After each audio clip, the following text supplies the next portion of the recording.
ఇక phone tapping కేసులో మరో కీలక పరిణామం చోటు చేసుకుంది. ట్యాపింగ్ కేసులో మరో ఇద్దరు అరెస్ట్ చేశారు. రాధాకృష్ణరావుతో పాటుగా గుట్టుమల్లు అనే రవి ఇద్దరిని కూడా అదుపులోకి తీసుకున్నారు. వీరిద్దరిని బంజారాహిల్స్ పోలీస్ స్టేషన్లో విచారిస్తున్నారు.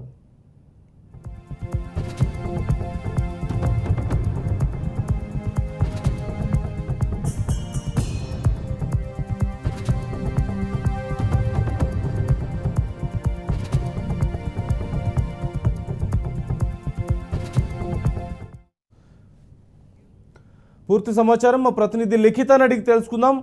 లిఖిత, ఈ రాధాకృష్ణ అలాగే గట్టు మల్లు వీరిద్దరికి సంబంధించి డీటెయిల్స్ ఏంటి?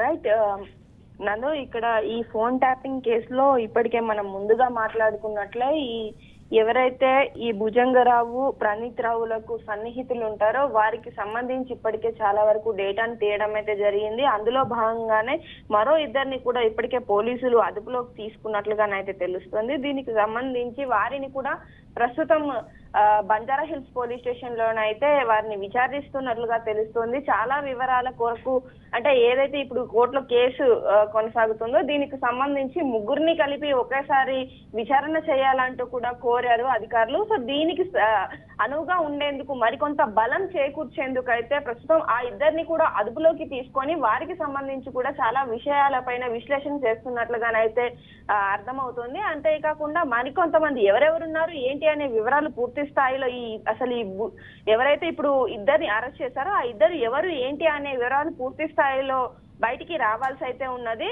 మరి కాసేపట్లోనైతే వారికి సంబంధించిన పూర్తి సమాచారాన్ని అయితే అధికారులు వెల్లడించనున్నారని అయితే తెలుస్తుంది.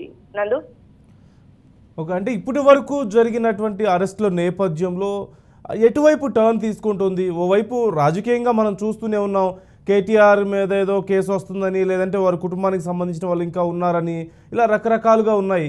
ఈ నేపథ్యంలో అసలు ఎక్కడి వరకు వెళ్ళబోతుంది? రాజకీయ నాయకుల్ని, ప్రముఖ రాజకీయ నాయకుల్ని ఎవరినైనా త్వరలో అరెస్ట్ చేసే అవకాశాలు కనిపిస్తున్నాయా బయట వస్తున్నటువంటి వాదనల ప్రకారం? ఈ బీఆర్ఎస్ నేతల్లోనే చాలా మంది కూడా ఈ ఫోన్ ట్యాపింగ్ కేసులో ఇరుక్కున్నట్లుగానైతే తెలుస్తుంది. వారు ఎవరు ఏంటి అనే వివరాలు పూర్తి స్థాయిలో బయటికి రాకపోయినా కానీ కొంతమంది ఇటు బీఆర్ఎస్ నుండి అటు కాంగ్రెస్ నుండి కూడా కొందరు వీళ్లకు సాయం చేశారంటూ కూడా వార్తలు అయితే వినిపిస్తున్నాయి. మరి ఇది ఎంతవరకు వాస్తవం ఏంటిది అనేది అయితే పూర్తి స్థాయిలో తెలియాల్సి ఉంది. ఇప్పటికే ఇటు ఈ కేసుకు సంబంధించి కొంతవరకు కేసీఆర్ కేటీఆర్ హస్తం ఉంది, హరీష్ రావుకు కూడా ఈ యొక్క విషయం తెలుసు అనే వార్తలు కూడా వినిపిస్తున్నాయి. మరి దీనికి సంబంధించి పూర్తి సమాచారం అయితే అందుబాటులోకి రావాలి. దానికి సంబంధించి కూడా ఇప్పటికే ఆ కోణంలో కూడా కొంతవరకు విచారణ అయితే కొనసాగుతుంది.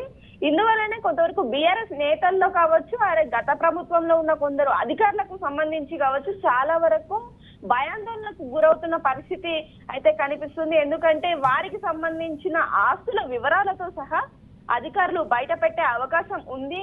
అంతేకాకుండా ఇది పూర్తి స్థాయిలో చాలా పెద్ద మొత్తంలో కూడా అమౌంట్ కు సంబంధించిన వివరాలు కావచ్చు, వారు చేసిన అవినీతికి సంబంధించిన వివరాలు కావచ్చు, పూర్తి స్థాయిలోనైతే బయటికి తీసుకొచ్చే ప్రయత్నం ఇటు అధికారులు చేస్తున్నారు. అలాగే ఈ కేసులో ఇరుక్కున్న కూడా చాలా వరకు భయపడుతున్న పరిస్థితులు అయితే కనిపిస్తున్నాయి. నందు,